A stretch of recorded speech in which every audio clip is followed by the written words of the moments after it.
鳩摩羅什喺中國佛教史上嘅主要貢獻係：一，佢既通梵語又閒漢文，佛學造詣極深。佢翻譯咗大量印度佛教典籍，尤其係大乘空宗嘅佛教經論。佢所翻譯嘅佛經數量之多同埋質量之高，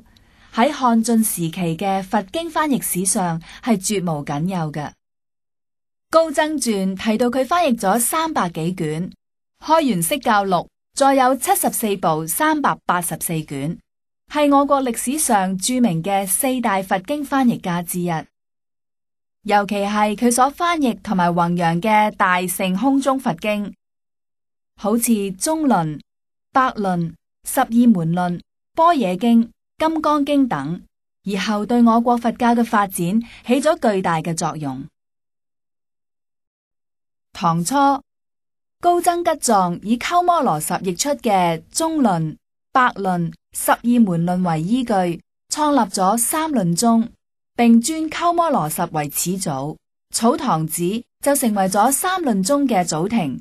由鳩摩羅什喺草堂子仲譯出咗《妙法蓮華經》7卷，成為後來天台宗嘅經典。鳩摩羅什係我國佛教史上另一個主要貢獻，係佢為中國培養咗一大批有才學嘅佛教高僧，從而亦都就大大推動咗我國佛教事業嘅進一步發展。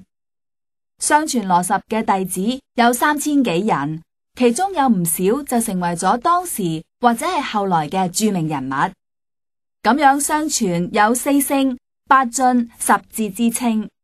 其中喺我國佛教史上最有影響力嘅，應該首推僧肇同埋道生兩大弟子。